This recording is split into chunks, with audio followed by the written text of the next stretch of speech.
नमस्कार। औद्योगिक प्रशिक्षण संस्थानों के व्यवसाय मशीनिस्ट के विषय सैद्धांतिक की पाठ्यचर्या में अंकित प्रसंग माइक्रोमीटर के बारे में मैं आपको प्रशिक्षण प्रदान करूंगा।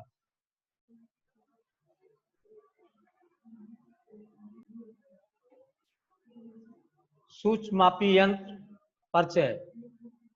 वर्तमान आधुनिक युग में सभी कलपुर्जों को एवं सभी मापों को परिशुद्धता में बनाने तथा मापने के लिए सूक्ष्ममापी यंत्रों की आवश्यकता पड़ती है। इन सूक्ष्ममापी यंत्रों द्वारा किसी भी जॉब या पार्ट को मैट्रिक प्रणाली में 0.01 मिलीमीटर तथा ब्रिटिश प्रणाली में 0.001 इंच या इससे भी अधिक सूक्ष्मता में मापा जा सकता है। वर्कशॉप में निम्नलिखित सूक्ष्ममापी यंत्रों का प्रयोग होता है, जैसे micrometer, vernier calliper, dial gauge, vernier bevel protractor आदि।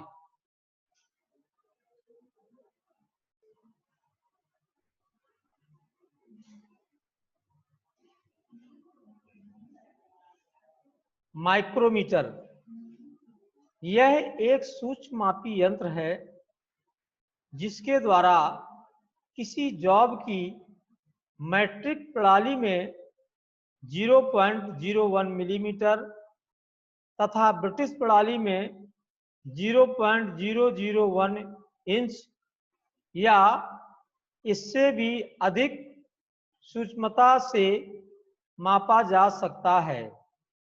माइक्रो मीन्स सूक्ष्म तथा मीटर मीन्स मापना। इसका आविष्कार जीन पाल्मर ने 1884 में किया था। सिद्धांत। माइक्रोमीटर स्क्रू थ्रेड की लीड व पिच के सिद्धांत पर बनाया गया है, अर्थात नट और बोल्ट की तरह कार्य करता है। माइक्रोमीटर के भाग। Number 1, frame. यह सी के आकार का होता है जो एनविल तथा बैरल को नियत स्थिति में बनाए रखता है। यह मोटा होता है जिससे विस्तार तथा संकुचन ना हो तथा मापन प्रभावित ना हो। Number 2, anvil. एनविल वह भाग होता है जिसके दूसरे सिरे पर स्पेंडल को चलाया कर रेस्ट पास को रोका जा सकता है। नंबर 3, स्लीव या बैरल। यह फ्रेम के दाईं ओर लगी होती है। इसके अंदर 40 चूड़ी प्रति इंच या 0.5 mm पिच की चूड़ी कटी होती है। स्लीव के ऊपर एक लंबी रेखा अंकित होती है जिसे हम आधार रेखा कहते हैं। मैट्रिक पद्धति में 25 mm लंबाई में 1 mm और 1/2 mm में बांटा होता है। Number 4, lock nut. यह नर्लिंग किया हुआ वह भाग होता है जो मापन के समय किसी भी स्थिति में स्थिर किया जा सकता है। नंबर 6, यह बैरल के अंदर स्थित होता है। इसे माइक्रोमीटर का हृदय कहा जाता है। नंबर 6 स्पेंडल, यह बेलनाकार भाग होता है जिसे थिम्बल होकर एनविल की तरह चलता है। नंबर 7 रैचिट स्टॉप, यह हैंडल के अंत में लगा होता है जो मापन की जरूरत वाली वस्तु पर निश्चित दाब लगता है। उससे अधिक दाब लगाने पर यह फ्री भी हो जाता है। अल्पतमांक,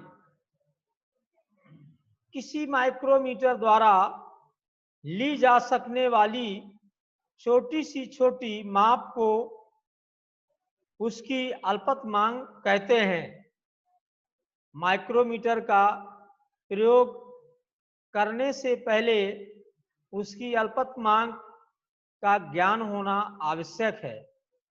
ब्रिटिश तथा मैट्रिक प्रणाली की अल्पतमांक निम्न प्रकार से निकाली जा सकती है। ब्रिटिश मैट्रिक माइक्रोमीटर, इस माइक्रोमीटर के स्पेंडल और स्लीप पर 25 मिलीमीटर दूरी में 1/2 मिलीमीटर की पिच की चूड़ी कटी होती है और थिम्बल को 50 समान भागों में बांट दिया जाता है। थिम्बल को एक पूरा चक्कर घुमाने पर स्पेंडल 1/2 मिलीमीटर दूरी तय करता है, अतः थिम्बल के एक भाग का मान 1/2 गुणा 1/50 बराबर 1/100 बराबर 0.01 millimetre. British micrometer, British micrometer में स्लीव के 1 इंच के भाग को पहले 10 बड़े भागों में तथा प्रत्येक मेन डिवीजन को 4 सब डिवीजन में बांटा गया होता है। इस प्रकार 1 इंच को कुल 40 भागों में बांटा गया है, अतः एक सब डिवीजन का मान 1/40 बराबर 0.0025 इंच है। थिम्बल को 25 बराबर भागों में बांटा गया है। अल्पतमांक पिच बटा थिम्बल के कुल भागों की संख्या 1/40/25 बराबर 0.001 इंच। मतलब जो इंच वाले माइक्रोमीटर होते हैं, इसमें जो स्पेंडल में चूड़ी कटी होती है वो 1 इंच में 40 चूड़ी होती है और उस 1 इंच को मेन स्केल पर 10 बड़े भागों में डिवाइडेशन किया हुआ होता है और वो 10 बड़े भाग का जो एक भाग होता है उसको सब डिवीजन में 4 बराबर भागों में बांटा होता है। और थिम्बल में 25 भागों में डिवाइडेशन होता है, तो जो सब डिवीजन का एक भाग होता है उसको थिम्बल के 25 भाग में बांटा गया होता है। इसलिए 1/40 गुणा बटा 25 बराबर 0.001 इंच इसकी लीस्ट काउंट होती है। माइक्रोमीटर के प्रकार। आउटसाइड माइक्रोमीटर, यह माइक्रोमीटर जॉब की बाहरी माप लेने के काम आता है। इसमें एक स्टील का यू आकार का फ्रेम होता है जिसके एक सिरे पर हाई कार्बन स्टील की टिप लगा हुआ एनविल होता है यू फ्रेम के दूसरे सिरे पर spindle sleeve, thimble, lock nut तथा रैचिट आदि फिट किए रहते हैं। स्लीप के अंदर के भाग में स्पेंडल के लिए थ्रेड कटी होती है।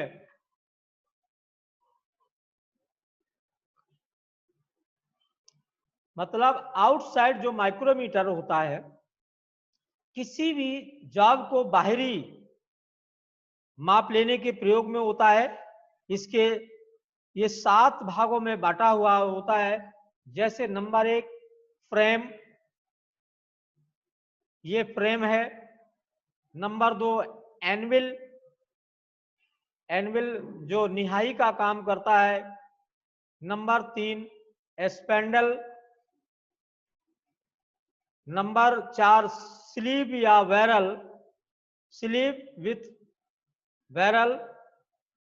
नंबर अगला लॉक नट, जो हमारा रीडिंग लेते समय जब हम इसको द्वारा जॉब लॉक कर देते हैं जिससे हमारी रीडिंग डिस्टर्ब ना हो। नंबर 6 थिम्बल और नंबर 7 है रैचेट। ठीक है ना। रैचेट में नर्लिंग किया हुआ होता है, थिम्बल में नर्लिंग होती है। नर्लिंग का काम इसलिए होता है जब हम माइक्रोमीटर प्रयोग करते हैं, चलाते हैं, तो कभी तेल या ग्रीस में हाथ सन जाता है जिससे फिसलन होने की संभावना रहती है। तो नर्लिंग इसलिए होती है कि वो कोई भी काम करने के लिए फिसलन ना हो। ठीक है। इनसाइड माइक्रोमीटर, आउटसाइड माइक्रोमीटर के आकार में थोड़ा परिवर्तन करके छोटा माइक्रोमीटर बनाया गया है। इसमें वर्नियर के समान एक जबड़ा स्पेंडल में लगाया गया होता है जो चल जबड़े का कार्य करता है तथा दूसरा जबड़ा स्लीव में लगाया जाता है। दोनों जबड़ों की निश्चित मोटाई को बाहर से गोलाई में बना दिया जाता है जिससे यह कम से कम 5 मिलीमीटर की आंतरिक माप को माप सके।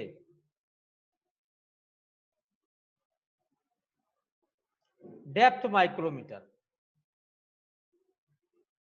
माइक्रोमीटर डेप्थ गेज का प्रयोग किसी ग्रुप की गहराई मापने के लिए किया जाता है। इसमें माइक्रोमीटर की भांति अंशांकन, बैरल अथवा थिम्बल पर कार्य करते हैं। थिम्बल को घुमाने पर स्पेंडल आगे को बढ़ता है तथा इसमें अंतर केवल इतना है कि इसकी बैरल या थिम्बल पर अंशांकन ऊपर से नीचे की ओर होती है।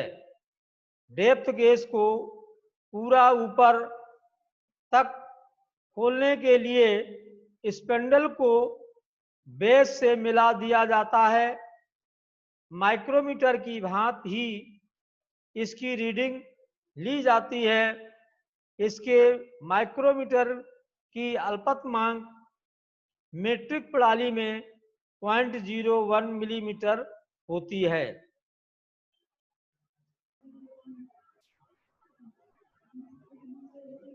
स्क्रू थ्रेड माइक्रोमीटर, यह एक आउटसाइड माइक्रोमीटर के समान ही माइक्रोमीटर है जिसके स्पेंडल का सिरा फ्लैट के स्थान पर कोनिकल होता है। दूसरे स्तर एनविल में एक ग्रुप होता है। ऐसा इसलिए किया जाता है जिससे कि दोनों चूड़ियां गहराई में जड़ में बैठ सकें। इसके द्वारा स्क्रू थ्रेड की गहराई या पिच डायमीटर मापा जा सकता है। मैट्रिक चूड़ियों का पिच व्यास निकालने के लिए एनविल का वी तथा स्पेंडल का कोण 60 डिग्री का होता है, जबकि विटवर्थ थ्रेड के लिए यही कोण 55 डिग्री का होता है। डिजिटल माइक्रोमीटर, यह साधारण आउटसाइड माइक्रोमीटर को और ज्यादा आसान करने के उद्देश्य से बनाया जाता है। माइक्रोमीटर से माप लेने के लिए अच्छे कुशल व ज्ञान की आवश्यकता रहती है तथा कुछ गणना भी करनी होती है। डिजिटल माइक्रोमीटर में लॉक स्क्रू के नीचे एक डिजिटल काउंटर होता है। इसकी अल्पतमांक 0.01 मिलीमीटर होती है। अधिक परिशुद्धता के लिए इसकी डेटम लाइन के समांतर एक वर्नियर स्केल स्लिप पर बना दिया जाता है। डिजिटल माइक्रोमीटर जो होता है आमतौर पर आउटसाइड माइक्रोमीटर की ही तरह होता है, सिर्फ उसमें एक डिस्प्ले बाहर लगा होता है जिससे अर्धकुशल कारीगर इसके द्वारा किसी भी जाप को माप सकते हैं। क्योंकि इसमें कोई रीडिंग पढ़नी नहीं होती है, ये स्वयं डिस्प्ले शो करता रहता है। जितने साइज का जॉब आपने चेक किया तो रीडिंग डिस्प्ले में शो कर देता है। वर्नियर माइक्रोमीटर, माइक्रोमीटर की एक्यूरेसी और अधिक बढ़ाने के लिए वर्नियर स्केल की सहायता ली जाती है। वर्नियर माइक्रोमीटर में डेटम लाइन के समांतर स्लिप पर 10 लाइन बराबर दूरी पर खींच ली जाती हैं। ये 10 लाइन थिम्बल पर बनी 9 लाइन के बराबर होती हैं। अब स्केल की अल्पतम मांग थिम्बल के एक भाग का मान व वर्नियर के एक भाग के मान के समान के बराबर होगी। इसका अल्पतम मांग 0.001 मिलीमीटर होता है। हब माइक्रोमीटर, इसका फ्रेम साधारण माइक्रोमीटर से छोटा होता है, जिससे इसे आसानी से कम व्यास के होल में भी डाला जा सकता है। इसका प्रयोग पुली तथा गियर आदि के हब की लंबाई मापने में किया जाता है, इसलिए इसे हब माइक्रोमीटर कहा जाता है। इसकी रीडिंग लेने का तरीका साधारण माइक्रोमीटर के समान होता है। ट्यूब माइक्रोमीटर, ट्यूब माइक्रोमीटर का उपयोग पाइप या पाइप नुमा दीवार की मोटाई मापने के लिए किया जाता है। इसमें स्थिर एनविल स्पेंडल से 90 डिग्री पर होता है। इसका फ्रेम कास्ट स्टील से सेक्टर के आकार का बनाया जाता है। ट्यूब माइक्रोमीटर जो होता है तो किसी भी जाब को पाइप या ट्यूब को मापने के कार्य में लिया जाता है। V anvil micrometer, V anvil micrometer का उपयोग गोलाकार तथा बेलनाकार वस्तुओं का व्यास मापने के लिए किया जाता है। इसका स्थिर एनविल के अनुरूप वी शेप में होता है। वी के मध्य 60 डिग्री का कोण होता है। शीट माइक्रोमीटर, इसके स्थिर एनविल तथा चल एनविल के मध्य अंतर कम रहता है, परंतु इसकी गहराई अधिक रहती है, जिससे कि यह शीट के किनारे से काफी अंदर शीट की मोटाई माप सके। माप लेने की प्रक्रिया साधारण माइक्रोमीटर के समान होता है।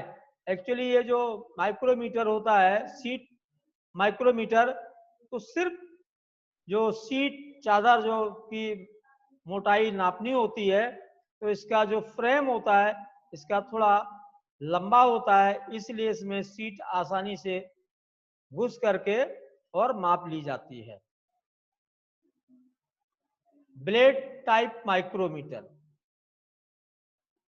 ब्लेड टाइप माइक्रोमीटर का फिक्स तथा चल एनविल का आगे का भाग पतला कर दिया जाता है। पतला होने के कारण यह आसानी से पतले स्लॉट में चला जाता है। थिम्बल को घुमाने पर इसका एनविल नहीं घूमता, परंतु आगे पीछे चलता है। माप लेने का तरीका साधारण माइक्रोमीटर की तरह होता है। फ्लैंक्स माइक्रोमीटर, फ्लैंक्स माइक्रोमीटर के दोनों एनविल फ्लैंक्स की शेप के होते हैं। इसके किनारे पतले होने के कारण इसको गियर के दांतों की कार्डल मोटाई मापने के लिए प्रयोग किया जाता है, इसलिए इसे गियर टूथ माइक्रोमीटर कहते हैं।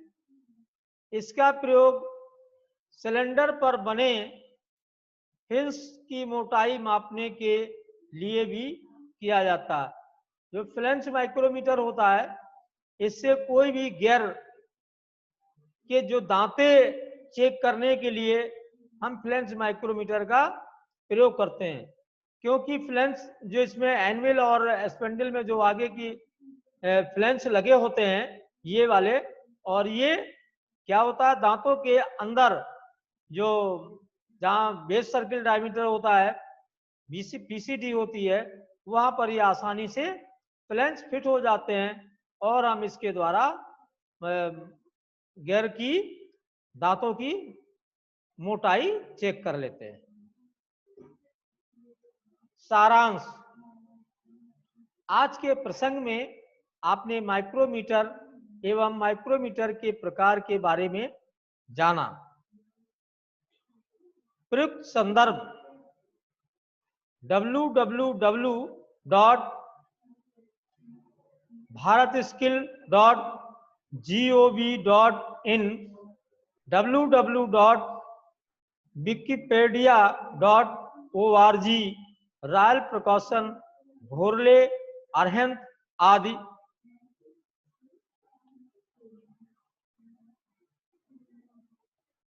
धन्यवाद। आज